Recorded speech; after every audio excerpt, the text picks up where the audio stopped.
Hi, I'm Juro, and this is Moreno Morena Presents, a podcast where I interview different, interesting people every week to hopefully shed light on what it means to be a dark-skinned Filipino. Today, I'm talking to James Roque, Filipino Kiwi comedian. What else do you have? What else do you have? What else do you have? What else do you here?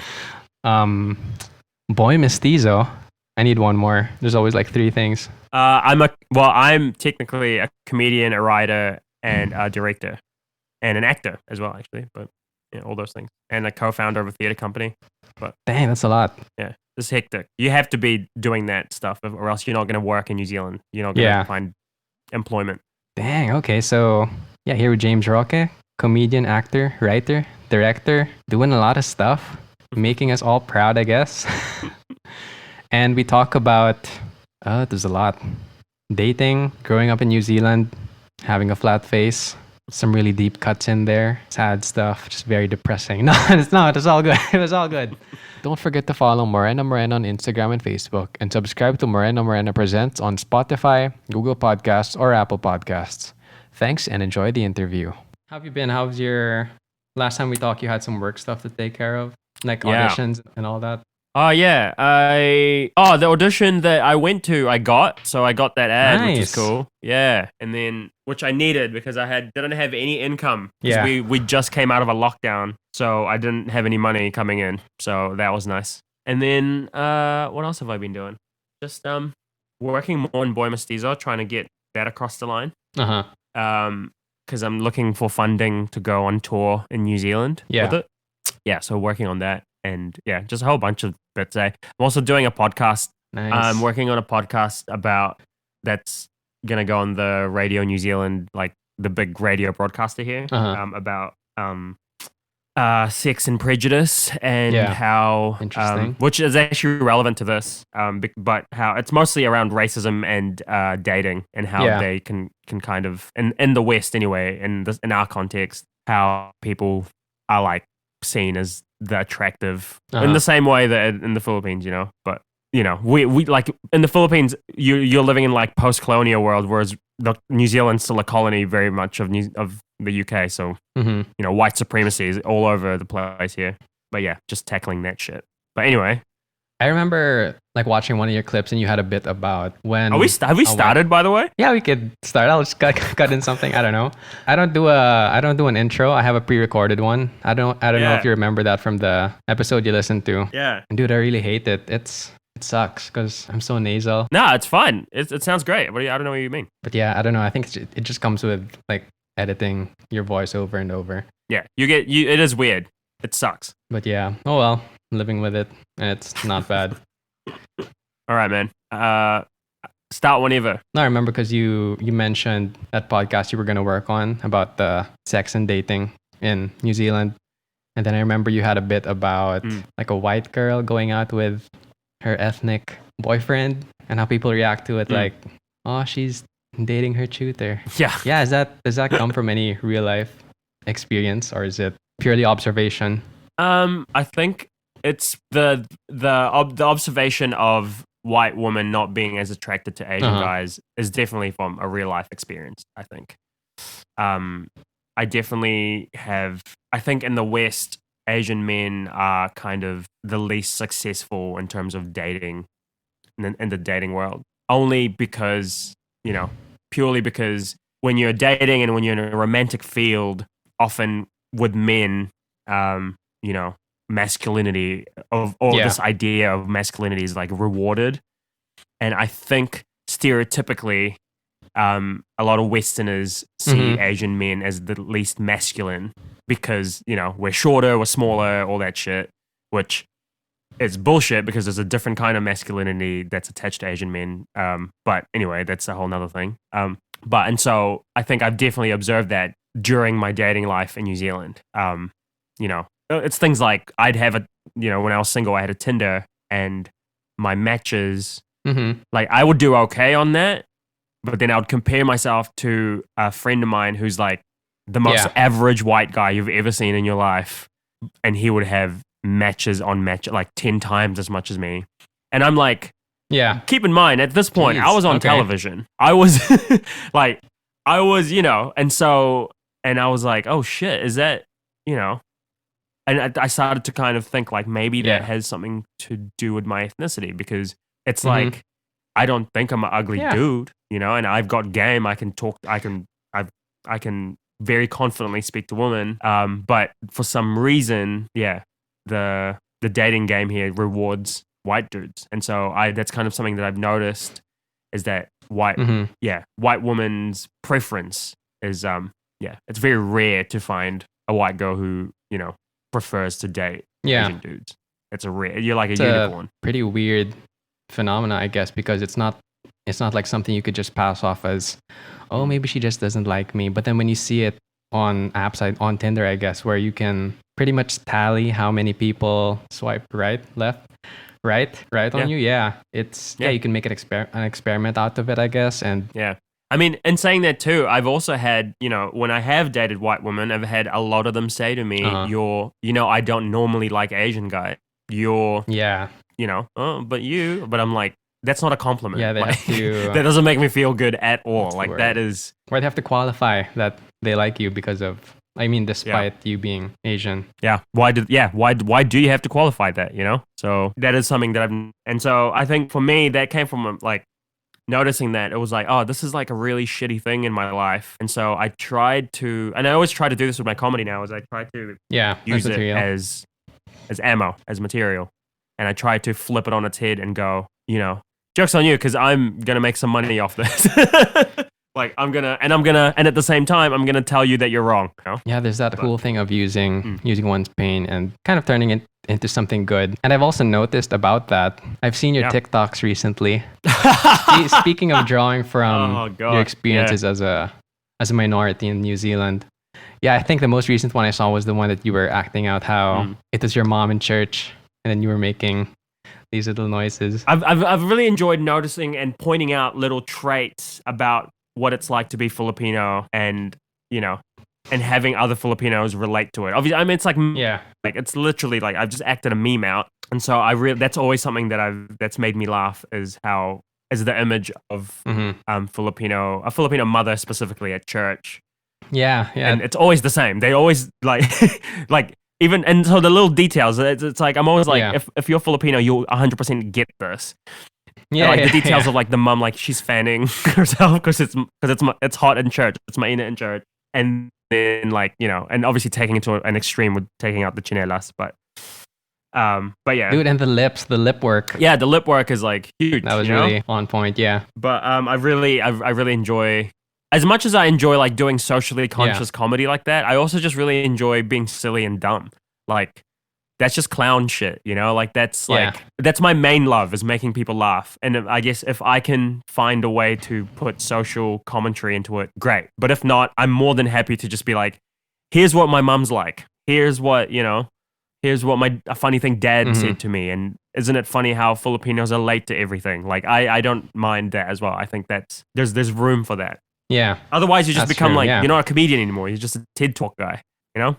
It's recently, there's been this, like, an increase in lots of Filipino TikTok creators. And then one of them that's really popular is this girl who acts out scenarios where she plays you call it konyo here, which describes, I guess, someone from a more affluent background. Like a kind of like, what is that? A mix between a valley girl and affluent Filipino. I don't know how to describe it accurately, but pretty much like that. But yeah, impressions of that. She does all these different. Like impressions of that. And what's funny about it is that it's very really specific to a subculture here. So I guess that's why it does really well. And it's when usually people make or do impressions of that kind of person, they usually tend to go over the top, which is there's a surface level funny in it, but then when it's as accurately as she does it, I think there's levels in the accuracy. Yeah, I think it's almost funnier.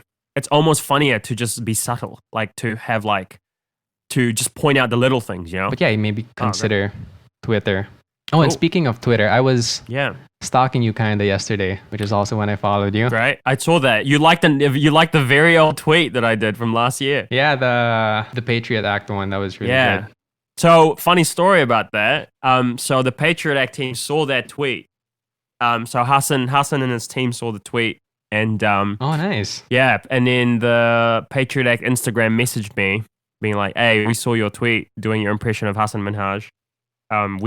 He saw it and he laughed. Can he post it on his page?" And so he posted on his page. Nice. Yeah, What? and it was wild. It was gang. Recently? Yeah, man. Oh, not recently. This was like last year.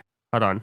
Oh, last year. Yeah, Jeez. and he posted on his page. I'm gonna go check and it that went out. gangbusters. Yeah, it went. It was wild. What? That's great. It really. That's kind of for me. I think a reminder that you can affect the world from your tiny little room.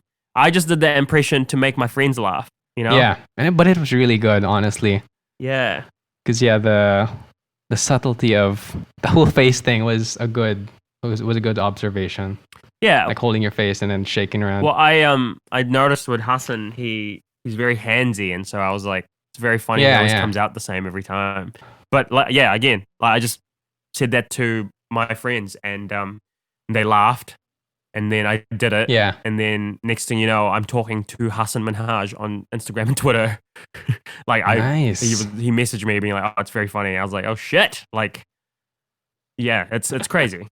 Yeah. So he pretty much said, "Close. You're close, but not enough hand gestures." And then shout outs to me. I was like, "Holy shit! This guy is like one of the guys I look up to." Yeah, that's great, dude. And he reposted it. I couldn't believe it. I was shook.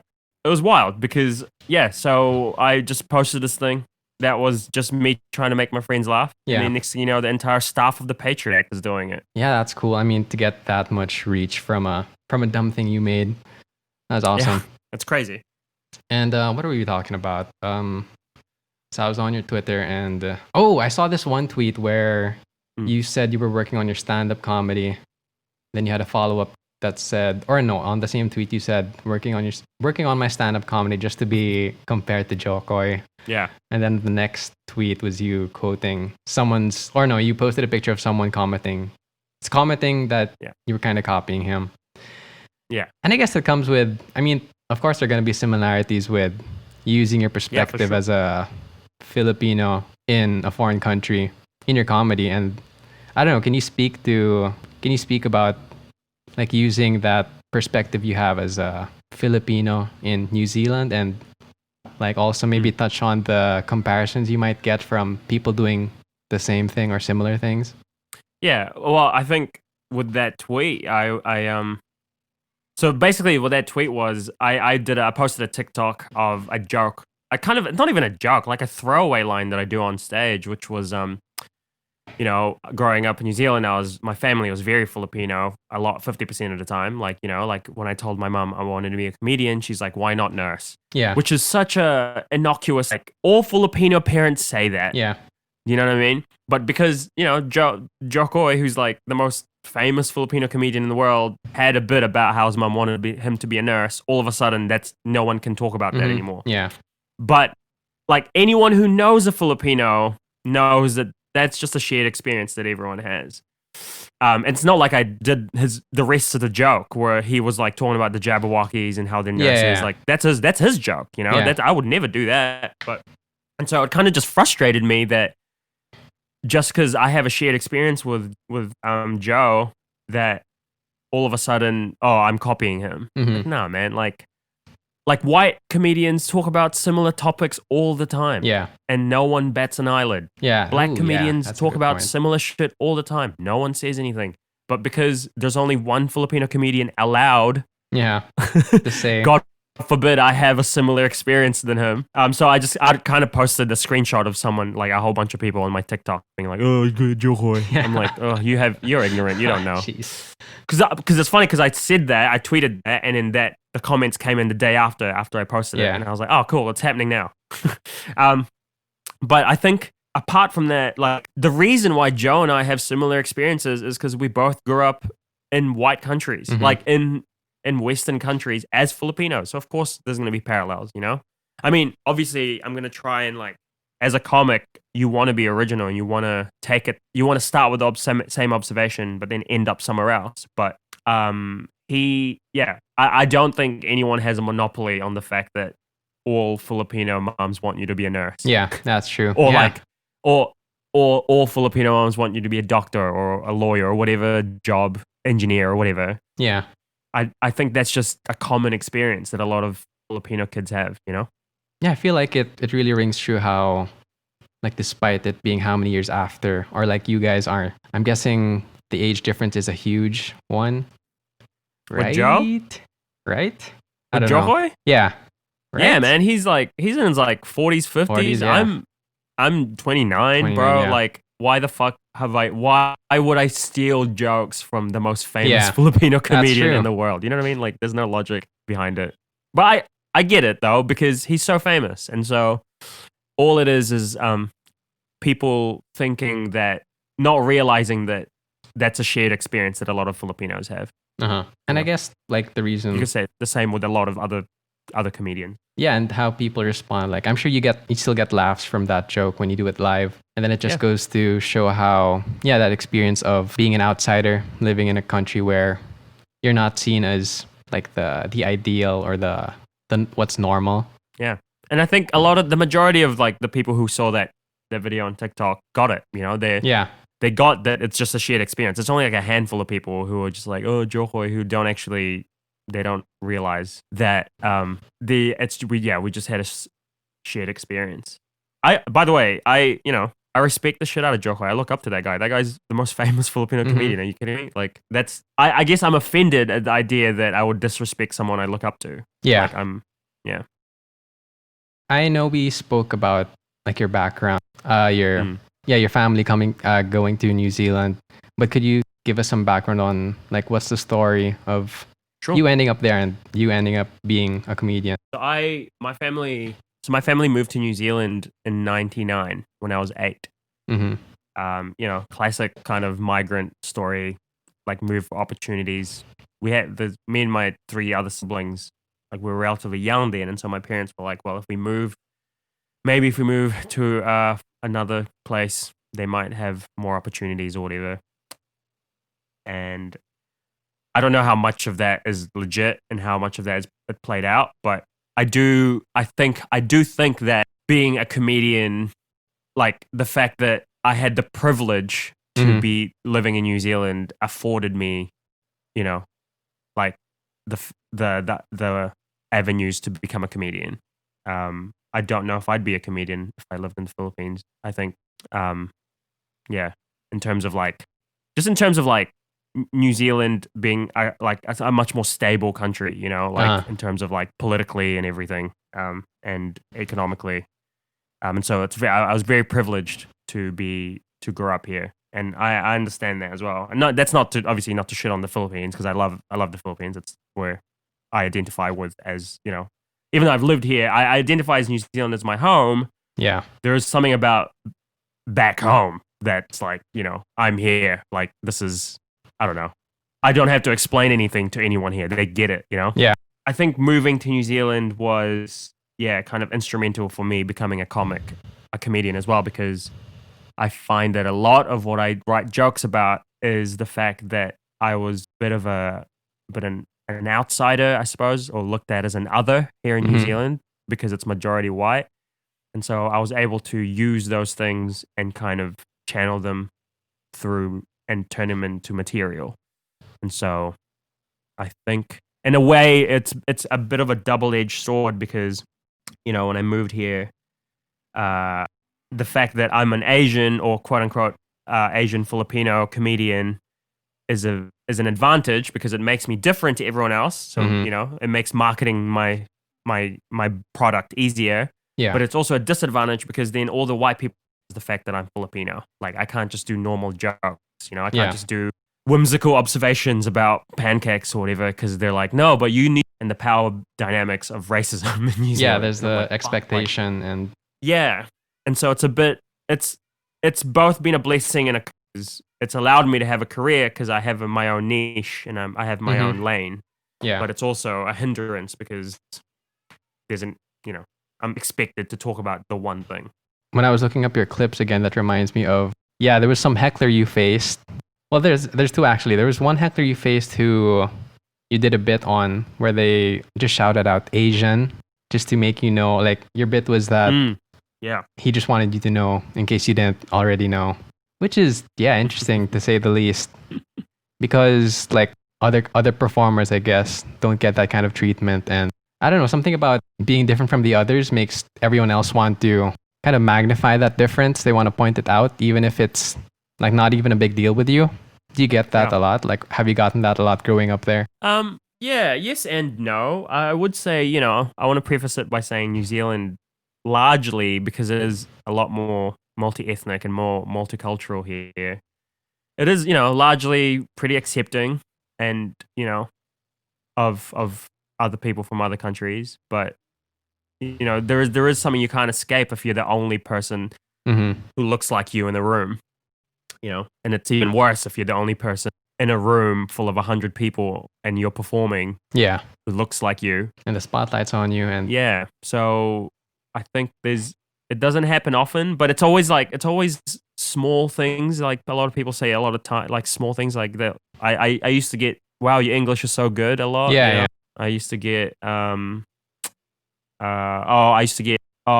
I'd be around a group of white people and they'd say things like, they'd say things about Asians or Filipinos or whatever, how they don't like them because of something. And then they'd turn to me and they'd be like, oh, not you, you're not. Yeah. But not you, you're the good one. Like, you're not that Asian, that's not what we mean. Yeah.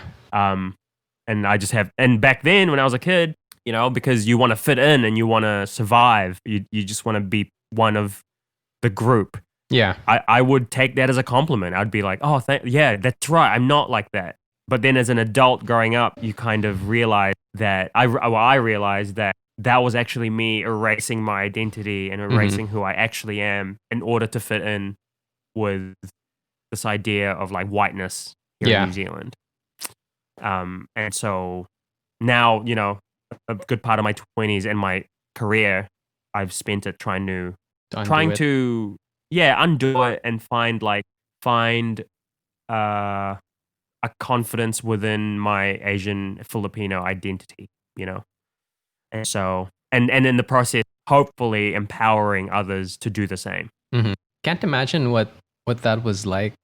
Right, you said you moved there when you were 8, so that's pretty much you spent like half your childhood growing up here, and then you had to move to somewhere else where you had another culture to deal with, and I guess another identity to come up with. And I guess those earlier childhood years, you've pretty much laid a foundation of like what your identity is as a Filipino, I guess. And then moving, I guess, in that transition period, how was that like acclimating to that culture, that society? It felt like, like you said, you at that age, you're starting to build up what your identity is. You're like, I'm Filipino. This is what I've learned at school. Jose Rizal was a national hero. You do all that stuff.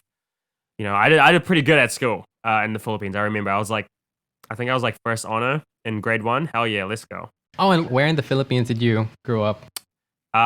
In Laguna. Okay. I went to Letran High School. Is that a high school? I don't know. But I did grade 1 there. I think so.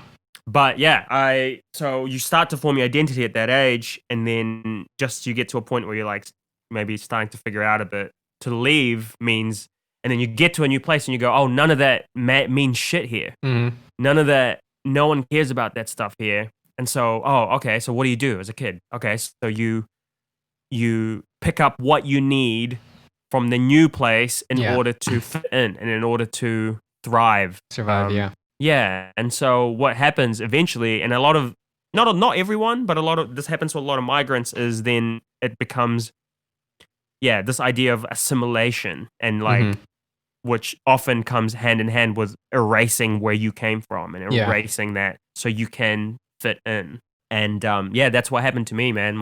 I spent my good years of my teens being Filipino at home, but then when I was at school or out and about, I would act like a white person, like, and like I don't know if I was ashamed of being Filipino. I think I was still very much proud to be Filipino, but very quiet about it. And it wasn't something that I would, like if someone was like, hey, what's your background? Like I wouldn't lead with that, I would like, or like, and, majority of my friends were like white, and, the way I would behave around certain people would be like, I guess more white or Western, only purely because I wanted to to not stand out. Yeah. But then I'd be around my Filipino friends and then we'd fucking watch Filipino stuff and eat pulutan and stuff. So it's a lot more nuanced than just I erased it completely. But I definitely wasn't. I don't have the pride that I do now that I had back. I didn't have the pride that I do now back then. Yeah. Yeah. I think I noticed that with lots of, I guess, people from Filipino diaspora, where in the earlier years, like growing up, they're pretty ashamed of, or I guess this applies to any kind of someone with an immigrant family, where in the earlier years, they're pretty ashamed of their cultural identity from where they come from. Yeah. But then later on, they learn to embrace it and even advocate for like seeing more of their culture around. Yeah. And I guess that's pretty apparent with what you're doing with the whole show. That's 100% what's happening with, I fall into that narrative for sure. It's really interesting because I'd love to know because you've always lived in the. Yeah. So how do you feel, or what do you think when you hear stories about diaspora kids who are like, I was so ashamed of being Filipino when I was a child, and now I've really come around to it. How do you feel about that, knowing your experience?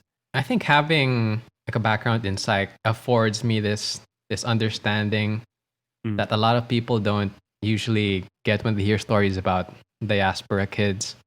Because I think generally people, especially with the Filipinx conversation, people are really up in arms about diaspora people taking over something that doesn't have to be a certain way. But I guess with my background, it gives me an opportunity to be more understanding of why people like you grew up with that kind of mindset and develop that kind of appreciation for the culture only until later on. I think it's because, when you're a kid, the main thing driving your, like what forms your identity is like just wanting to fit in, wanting to be like everyone else, not really wanting to stand out. And like what you said, you just want to survive and not be picked on. Like it's really survival instinct just to want to fit in. And then growing up, I think once you found more of yourself, like once you've uncovered like, hey, I'm a part of this culture and I really want to advocate for it, or stand for it. And so I guess it's understandable that people are more outward of their appreciation for the culture. Yeah, so I don't know, online I see lots of people getting mad about the whole Filipinx thing. And who though? Like from what? Like a lot of diaspora saying that. No, lots of my peers online are saying, oh yeah, I see. Why do you guys bother with using the Filipinx? And like it's Filipino isn't even gendered to begin with. And that whole thing that you said when we first talked how it's gonna be the hill where we die on if we talk about this whole thing. But I'd like to hear again what your stand is about the Filipino thing. I'm still thinking about it, to be honest.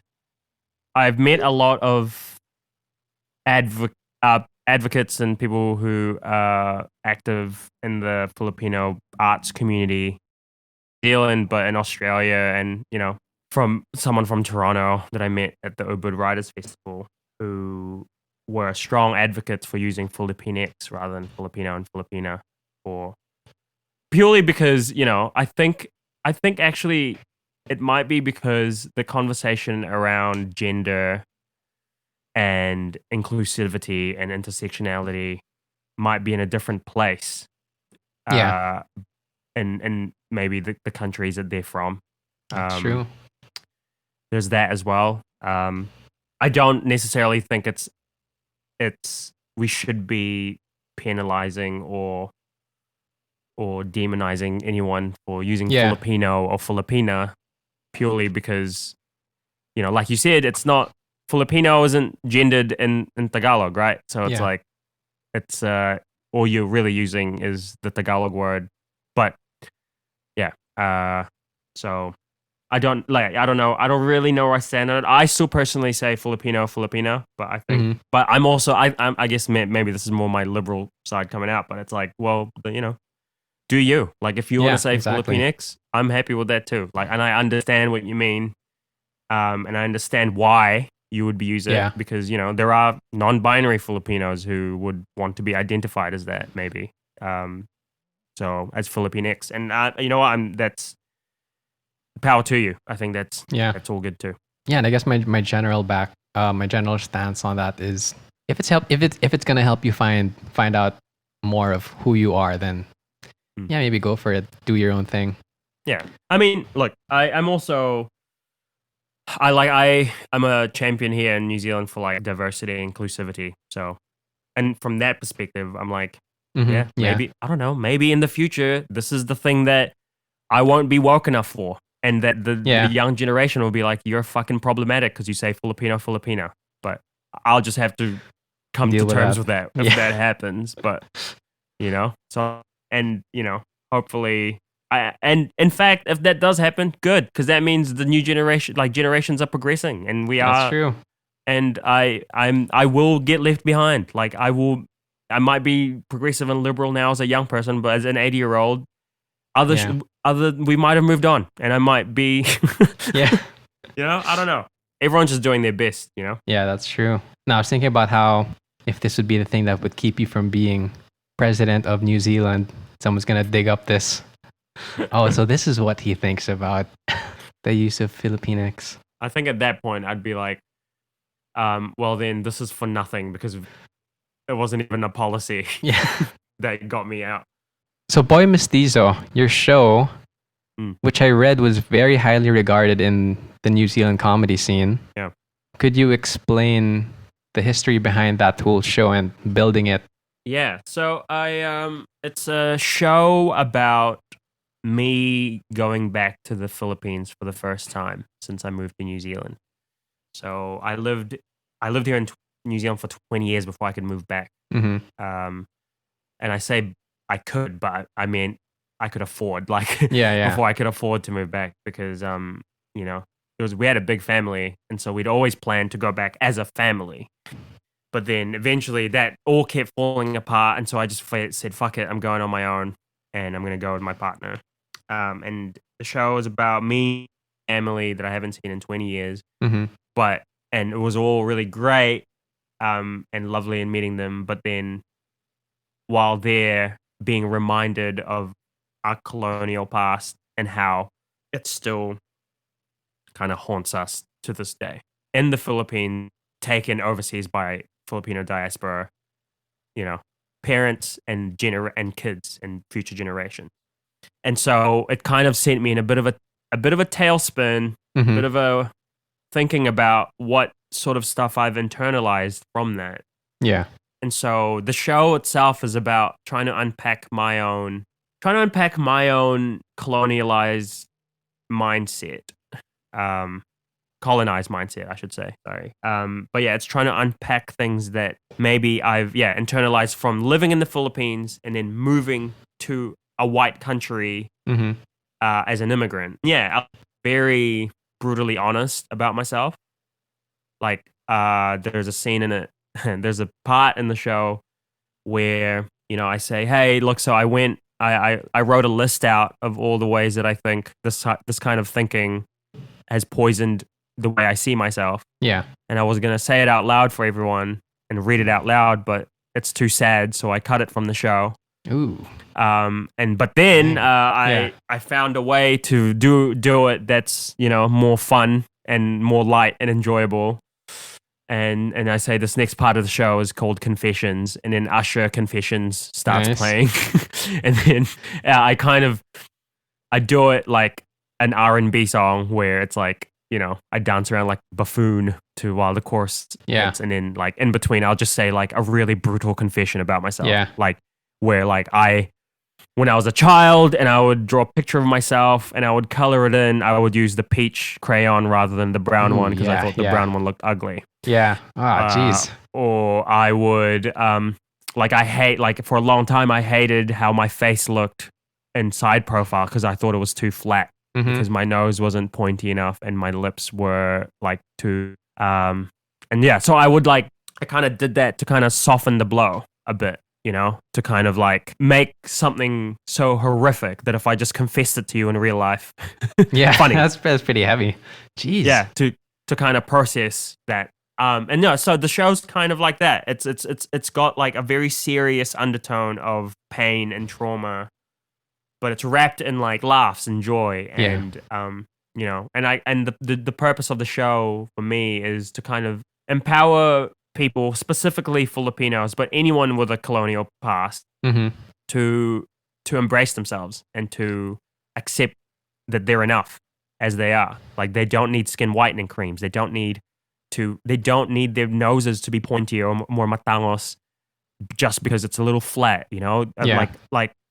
Flat noses are beautiful too, you know? Like, and just trying to spread a message of self-acceptance. And so, yeah, and it was really well received here in New Zealand and in Australia.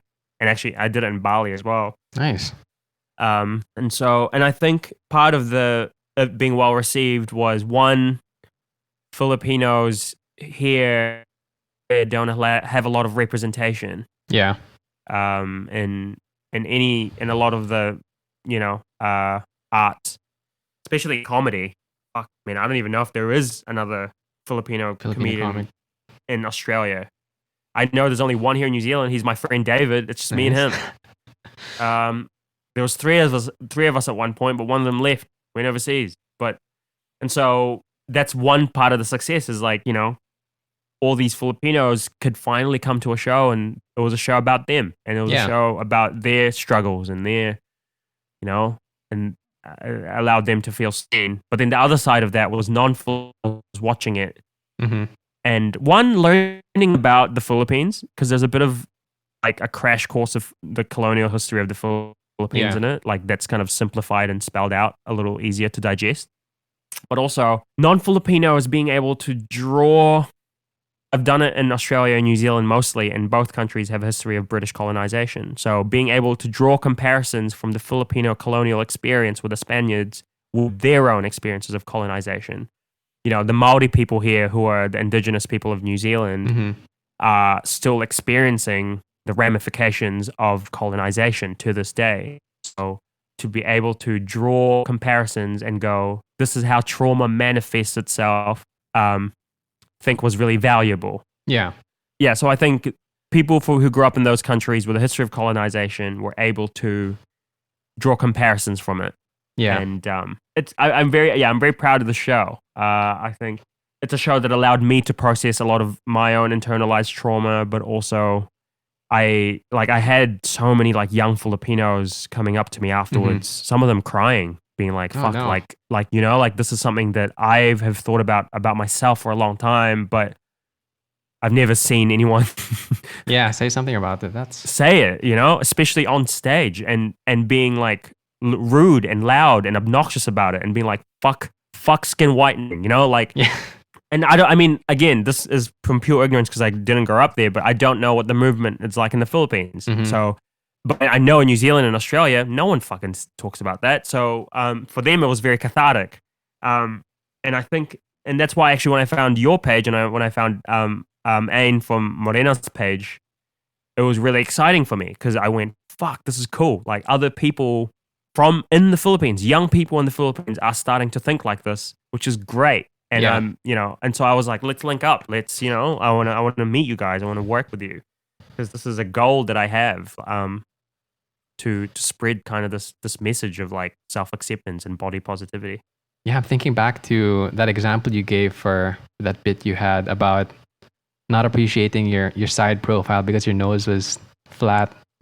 Yeah, that kind of hit a nerve I didn't know I had. Did you have to really dig deep for something like that? Because it's such a specific thing that I've never heard anyone mention. Just like having Filipino features, and I don't know, hearing it said out loud like that was really like, it made me like, it's still there, it's still in my head. Yeah. Did you have to dig deep for realizations like that or trauma? Yeah, man. Yes and no. Yes, in that, you know, it's not something I think about consciously every day. Yeah. But it's like those little moments of like, just I had to, but I just had to go, what do I think about myself? How do I feel about my body? How do I feel about what I look like? Yeah. Another like really specific example is oh jeez. I remember at drama school. Now, I don't know if you'll be able to, I don't know if this might be less with you because I think this might be something that I got here. At drama school, I remember one of my directors or my tutors at the time, we were doing like a scene, and the character I was supposed to be playing was like kind of like this hot shot kind of like a hot guy, you know? Yeah. And I was doing the whole scene, and the director stopped me halfway through and was like, what are you doing with your eyebrows? And I was like, what do you mean, what am I doing with my eyebrows? And he's like, why do you just have them up like that? And I was like, I don't know. I didn't even know I was doing that. And he's like, yeah, you just the whole scene was just like you like this. Mm-hmm. And now as an adult, when I reflect back on that, I genuinely think now when I think back on it that I was doing it so my eyes didn't look Asian. Because in my head, Damn. an attractive guy Jeez. was a white man. And I didn't like how my eyes were like different. And my eyes aren't even that Asian. Isn't that crazy? Yeah. They don't even have that fold. The extra fold. Yeah. I don't know. There's a scientific name for it, but so I just had to be honest. I think, okay, so I had that moment and I was like, why? And then I went, well, and I remember it like was hard to admit. And I was like, I don't think those eyes are attractive. Mm-hmm. And I said that out loud and I was like, fuck.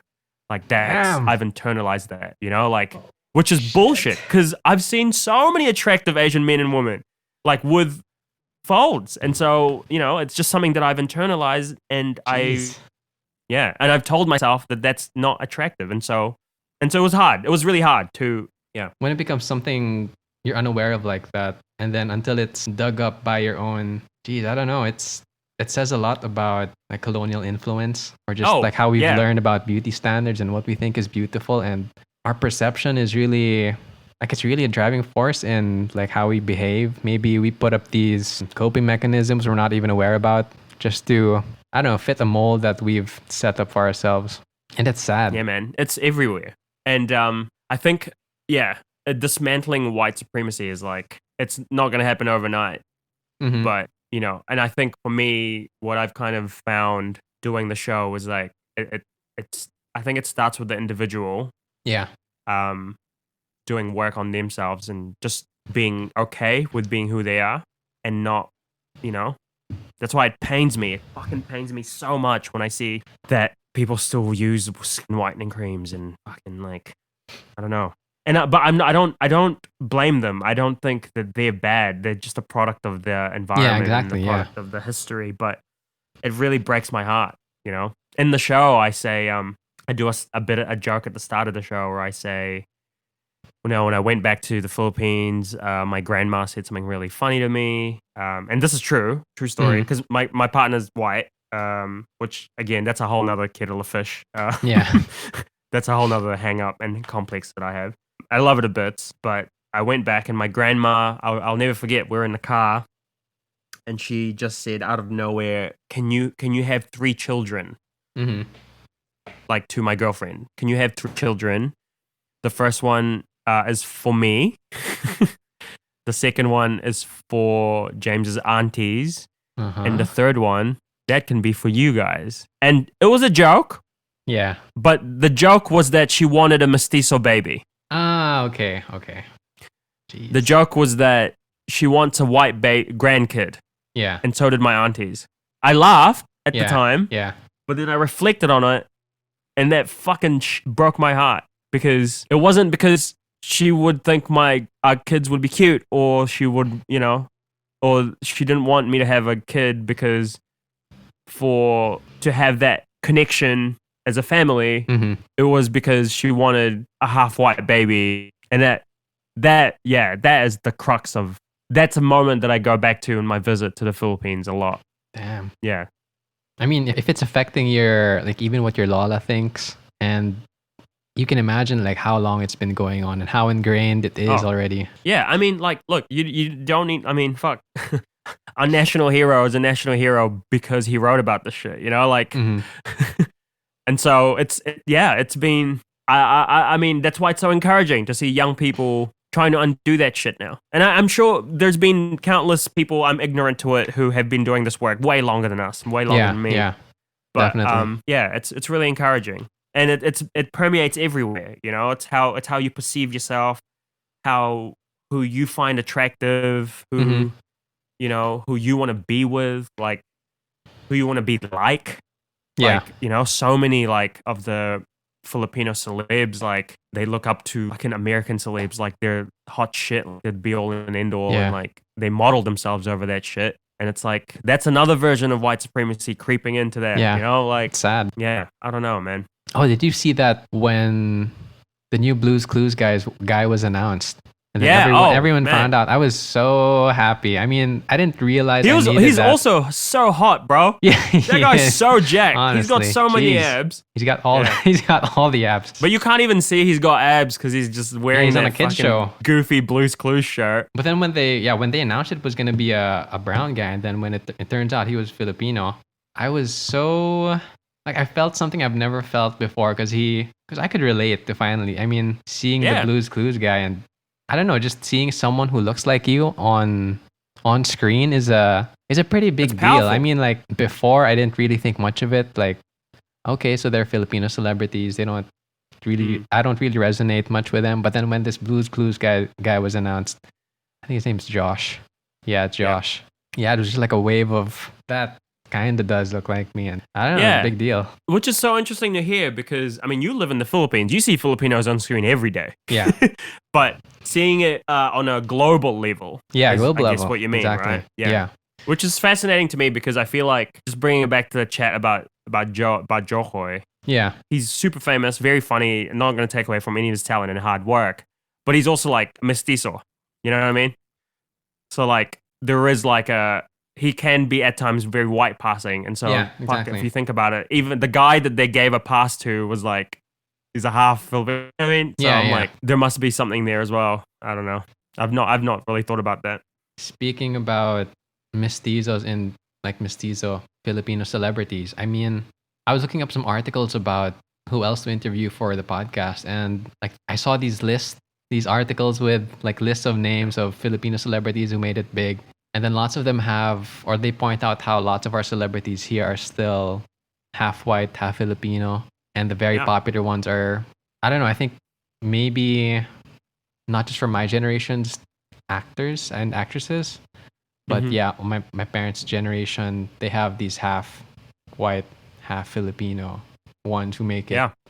Or who are the pinnacle of like beauty and celebrity, which is, I don't know, it's just something we've just grown up with and accepted all these years. Yeah, man. Have you ever thought why every fucking year our representative for Miss Philippines at the Miss Universe looks the same? No, I haven't thought of that. That's white skin, black hair. I feel like that's I'm not too into the... Catriona Gray was the last one. Yeah. And they all look like her, but it's all just like a myriad of mestizo women. Yes. Which, here's the thing. And I want to preface this by saying this is not in any way to dunk on anyone who's actually mestizo or part Filipino. This is not a dunk on you, but this is a dunk on the system that says that you're better than all. Yeah. You're great. You're beautiful, but so is everyone else. Yeah. Okay. Yeah. Here, I think I got this exact picture you showed me. And they all have been pretty mestizo looking. Yeah, man. Why Boy Mestizo, the title of your show? Why? Yeah. I wanted the word mestizo in the title because I wanted it to be a breakdown of what that word means to us now. Mm-hmm. So in the show, because I don't just perform exclusively to Filipinos, there has to be a bit of an explanation of what the word means. So I kind of explain to people that the Philippines lived under Spanish colonial rule for around 300 years, which then was followed by American imperialism until maybe 40 years or so. And so I have to kind of explain that history, and I have to explain that there was a class system that was implemented by the Spanish, and I simplify all that. Mm-hmm. Basically, I explained to them that the mestizo was a class of people who were mixed of both, right? Yeah. And then now, as a hangover of that, we use the word mestizo in a modern sense of the word. And it's used to describe someone who most of the time, like, you know, there's an exception. You can say someone's Chinese mestizo, like, you know, but yes. But the majority of the time, the word is used to describe someone who is either half Filipino or someone who was full Filipino, but somehow has some like lighter skin or big eyes and a pointy nose. Yeah. The features of someone who was part Filipino. And so I have to explain that to the audience. And then I say, but the problematic part is the word mestizo is used synonymously with the word attractive or handsome. Yeah. Which it is. You know, if you say someone's tesoy or someone's, oh, that guy, oh, he's so mestizo, that means you're saying they're pogi, right? That means you're saying they're attractive. It's implied, yeah. Which is fucked. It is. It's pretty fucked, Which is completely fucked. And so I knew I wanted to have the word mestizo in the name because I wanted to say fuck all that shit. And also I wanted the Filipinos to look at the poster and look at the word and go, this guy's not mestizo. What the fuck's this guy talking about? Yeah, I was thinking of that. And then come to the show. Yeah. And I wanted, it's kind of a play on like Kid Gorgeous. Like John Mulaney has a special called Kid Gorgeous, or like, you know, like Boy, I like Kid Dynamite, or like, you know, and so it's just, I kind of went, you know, I was playing with different variations, but in the end I just went with Boy Mestizo because I thought kind of sums up the show a lot, you know, and it's like, it's also just a cool name. Yeah, that's true, yeah. You know, like you don't know what the fuck the show's about, which I kind of like. Like you don't know what it'll be about. Yeah, so you just go into it especially if you're not Filipino. Yeah, exactly. You're like, oh, I don't know what that is, and so you're kind of intrigued by it. No, because I was thinking about the title of it. I think after the first time we talked, because I was saying, okay, so he used mestizo in his title, but he's not mestizo. Does he know? Or like, should I tell him?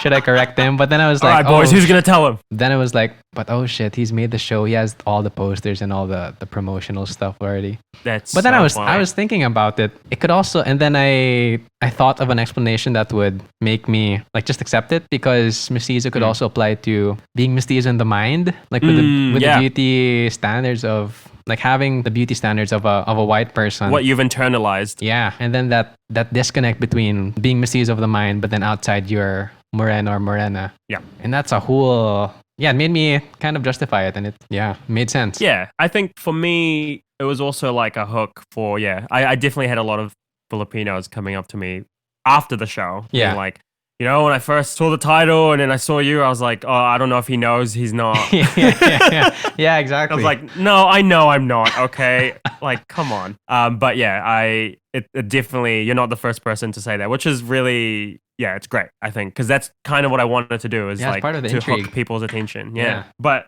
basically, to answer your question, it's just to say, fuck that, using that as synonymous for handsome. If you mean someone's handsome, say they're handsome. Yeah, just say they're pogi.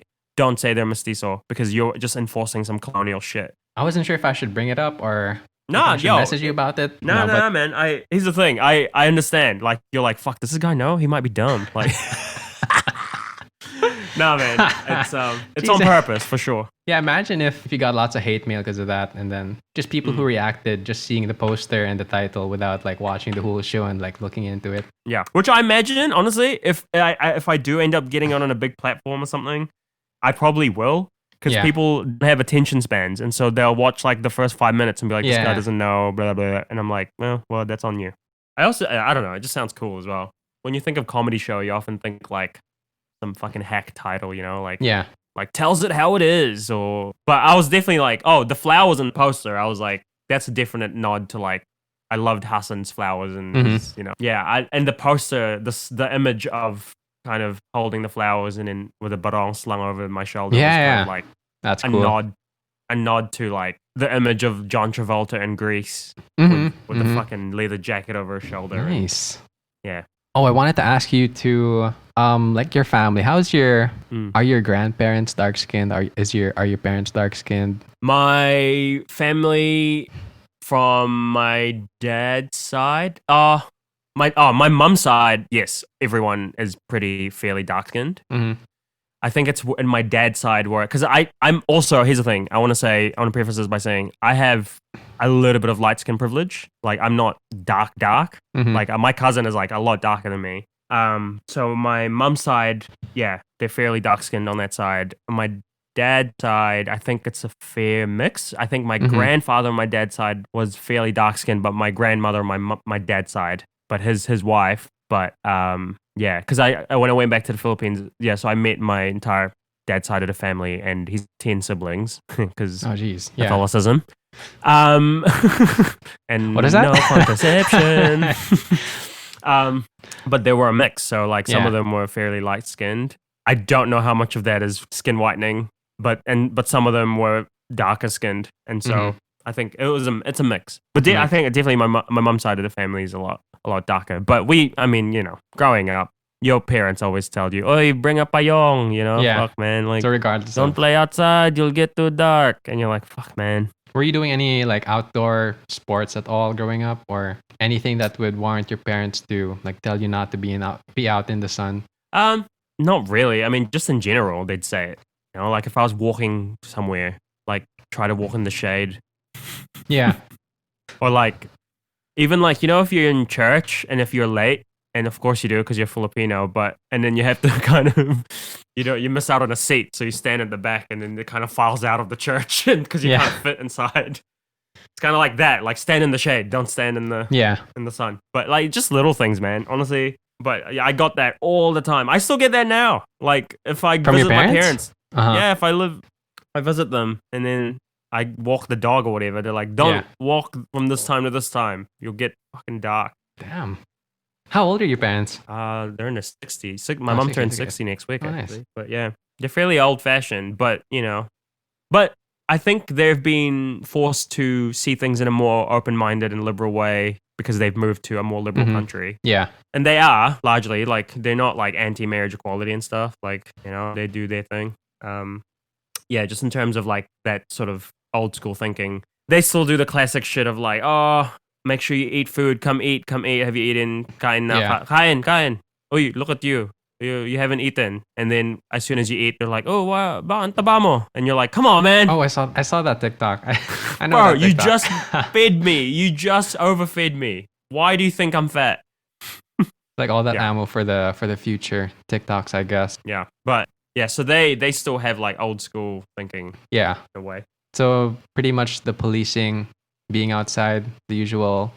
But did they ever tell you that your dark skin was attractive, or were they ever against it? I mean, like, no, not attractive. Hell no. They'd be like, my parents would just make like little comments. Even to my little sister. My little sister's a lot darker than me. Ah, jeez. And my second elder sister, me and my eldest sister are a bit fair skinned, but Janina, who's the second one, and Gisela, who's my younger sister, they're fairly darker skinned. And my mum would always comment on how she's like, mate them, you know, or like, dang. He's like, oh, yeah, like, you know, and it's like, what the fuck? Why do you care? Why are you so invested in this? One, and two, so what? Yeah, she's dark. Yeah. Who gives a fuck? She's still pretty. Who cares? Oh, that's nice. Do you come to her defense whenever they make comments or family members make comments on?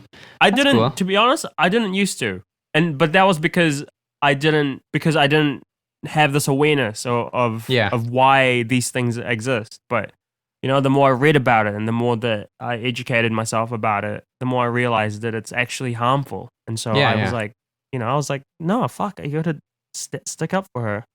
That's cool. I mean, I don't. Yeah. I've never heard of like siblings sticking up for their other siblings whenever they'd get ridiculed for their looks. Yeah, man. My little sister's in the show. She's in Boy Mestizo. Oh, really?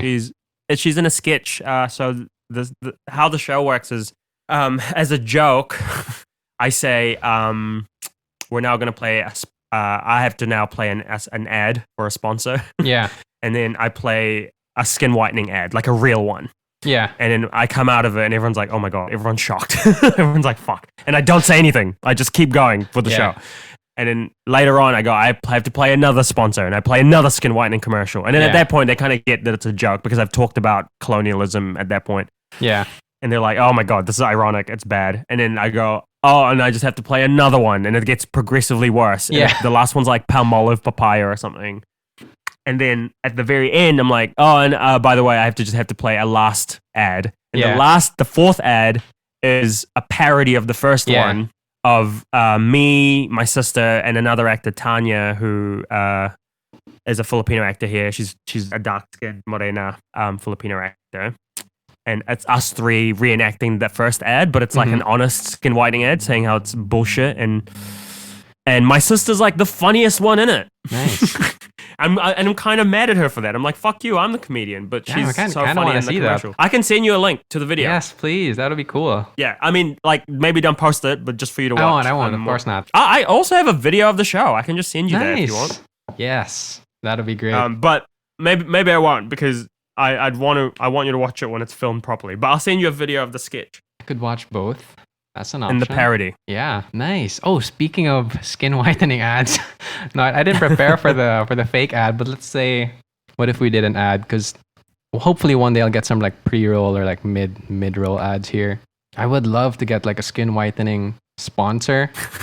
I don't know if they'll allow me to make fun of their brand. Probably not, but they probably won't, man. Yo, capitalism is no one's gonna bite on that, because I know. Are we allowed to like make fun of these brands that do skin whitening? Like, today's episode was sponsored by Likas papaya soap. Likas. Does your skin look like the color of poo?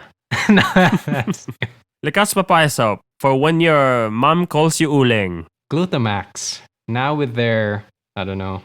Have you seen that Glutamax ad? The one last year? Yeah, man. It's bad. I posted about it on my Instagram. It was crazy. It's insane. I could not fathom the mental gymnastics of starting by saying, hey, did you know 1 in however many women said they experienced racism and colorism in the Philippines, and they've experienced discrimination because of it? Guess what? Use this product and you won't experience it. Like, I don't know what marketing team, like what focus group came up with that shit. I couldn't fathom it. It was crazy. Yeah, I was saying, like, did they not have any brown skinned person on their brand? Oh yeah, because the woman did brown face in it too, right? Yeah, I think that was that was Skin White. God. Who did I think that same year, they had that brown face thing with the twins. Ad, yeah. Yeah, jeez. Oh yes, the twins one. Fuck. It was wild. I feel like that should have been something that was written as a joke and not an actual ad. So I did this survey series on Moreno Morena a while back, where I asked people to send in the insults they've heard for having dark skin. I'm just going to recite some for you right now. Oh, God. You're pretty, but sayang you're dark. Eta tribe ka rin ba? So that's like on several levels very offensive. Yeah. That's actually one that I heard as a kid a lot, is mukha kang negro is one. Yeah. And mukha kang igorot, which is so fucking offensive to indigenous people. Yeah, it's wild. I'm assuming you heard this back when you were still living in the Philippines. Yeah, when I was in the Philippines, yeah. It was definitely, like, I've heard it, like, from a tita or tito as an offhand comment, you know? But yeah, definitely the comparisons to indigenous people, saying that, like, as if that's a bad thing. Like, mukha kang igorot. Like, yeah, that's fucked, bro. Like, on the flip side, though, have you heard any praises for your dark skin? Or not so much, or like barely? Not so much from Filipinos, or maybe some young Filipinos, but definitely like other non-Filipinos have said it, that they like my skin color, and I'm like, thank you. It's a fine line between complimenting someone's skin color and fetishizing them, but and kind of treating them as an exotic.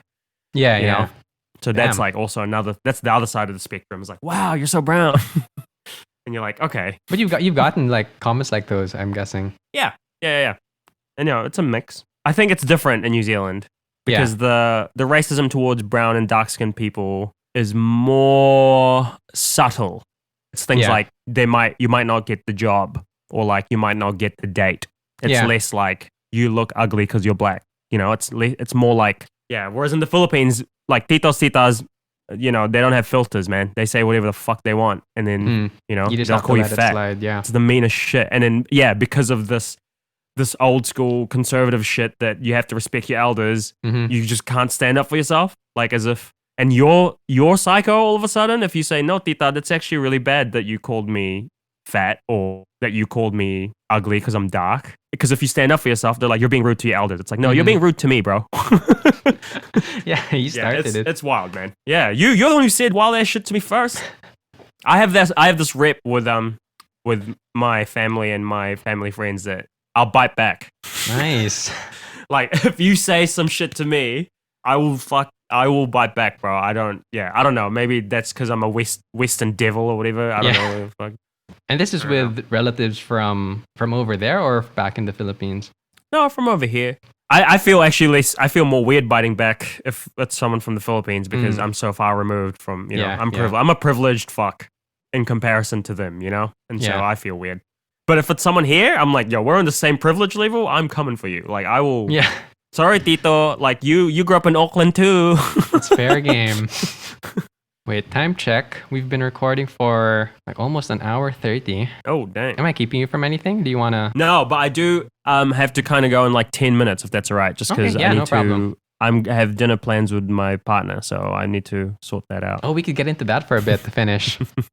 Having a white partner and that whole aspect of living over there as a Filipino. Yeah. What is that like? How do you guys meet? How long have you been together? We've been together for 3 years. And I met her through some mutual friends that I know in the arts. She's friends with like some actors and comedians. This is kind of the subject of my podcast that I'm working on at the moment with my friend Chai Ling. This is an aspect of something that I've internalized is that my beauty standards obviously has been white people, and so I've mostly dated white women here, and so I am now trying to understand why that is, while at the same time having compassion and for myself and knowing that even if it is for that reason, it's not necessarily my fault. It's like just how I've been conditioned to think and what beauty standards I've been provided. That magnified with coming to a white country where the majority of the people I'm going to meet are going to be white, and especially that being in an arts industry where we're already underrepresented, and so there aren't a lot of non-white women for me to so it's really hard sometimes because, and full credit to my partner's name is Esther, and she's beautiful and really kind and empathetic towards all this self-discovery and this journey that I'm going on of like trying to firm up my identity more as a Kiwi-Filipino. Yeah. But at the end of the day, I have to kind of reconcile the fact that the reason why I was attracted to her in the first place and I was able to make this intimate connection with her was because she's a white woman. And that's a really hard pill to swallow. That this person who I love was only brought to my attention because of these things that were out of my control. But she's very receptive and compassionate, which are nowadays and funny and goofy, and those are the things now that I value way more than her whiteness. Yeah, because she's someone who understands and listens, and I can't do anything about it. I just need to swallow. It's a tough pill to swallow. Just knowing that the reason why I was keen to date her was because of my preferences. Yeah. It's really hard. And it goes to show how like things like that, like attraction, maybe preferences, like your self-perception are really affected by things that are beyond our control. And it's really up to us at this moment to try to do whatever to make those amends or try to fix things the best way we can. I mean, the hope is that, future generations, or like if I have kids, or if we ever have kids with, if I have kids with Esther or whatever, or, in the future, that I will be aware enough of these things, at the very least, that I can impart a sense of confidence and self-assuredness in my kids that they won't have. Like, all I can do is try to change the system moving forward. If I have a kid, I'm never going to tell them that they're ugly because they're dark. I'm never going to shame them for their weight. I'm never going to tell them their nose is too flat. Yeah. Or like do that bullshit, like it's called exercising, right? Or you pinch it. Yeah, I've heard of that. Yeah. So like, I mean, I think for me, that's how I kind of see the path moving forward with that. Yeah, it's really, really up to us to undo all these. Because in a way, I think for me, psychologically, it's too late for me, man. I'm knee deep in thinking why people are attractive, and as much as I want to try to reprogram that, my biology is now telling me that that's what I like, and it sucks, but I just have to come to terms with that. That's a pretty somber note to end on. But also like crack up jokes, like funny jokes. And saying that, like, that's just the serious side. Like, I've also gotten like so much mileage from dating a white woman because I've got, you know, a lot of jokes. Like, she's French Canadian. So I call her, so I say she's Le White, you know, like Le Blanc. And I've done jokes about our differences and how she sees the world and how I see the world. So it's you know, there is also lighter sides to this. Yeah. And that's why I think genuinely I really like doing comedy that has like a maybe more of a serious vein or like a vein of social commentary, because it's the best way to get people to engage in this sort of stuff. Is to disarm them by making them laugh, and then when they least expect it, bam, hit them with something that they might not have thought about before or might find difficult to talk about in everyday life. Yeah, exactly. Yeah, and the self-discovery is very valuable, and what you're doing, it's just helping people reach that. Yeah, I mean, hopefully it is. That's, you know, like, I hope I can keep going and doing that, because it is very rewarding when you get people coming up to you being like, listen, like, I've never heard anyone express that before. Like, you know, I cried a lot because that was my experience, and like, you know, and I felt seen, and that's very rewarding for me. Way more than just I think. Yeah. Okay, I think that's a pretty good place to end on. Thank you so much for your time, and thanks for talking to me. That's all good, man. I got a lot from the conversation. It was really eye-opening, and realized some stuff about myself that I didn't know. Oh, really? Otherwise. Like what? Yeah, the thing about the side profile. Jesus. Oh, the side profile thing? I feel like I'm going to cut that clip out, and then that's what I'm going to post on Instagram or whatever. That's wild, huh? So you've never thought about that before, and now you're kind of like, fuck, maybe I've got that? It's been there. Like, it's something I've done. Yeah, definitely it's something I've done, but it's never something I verbalize or I've ever heard. Hey, normalize flat faces. Beautiful flat faces, man. Straight up. Awesome. All right. I'll see you soon, bro. Thanks, man. See ya. Bye. Bye.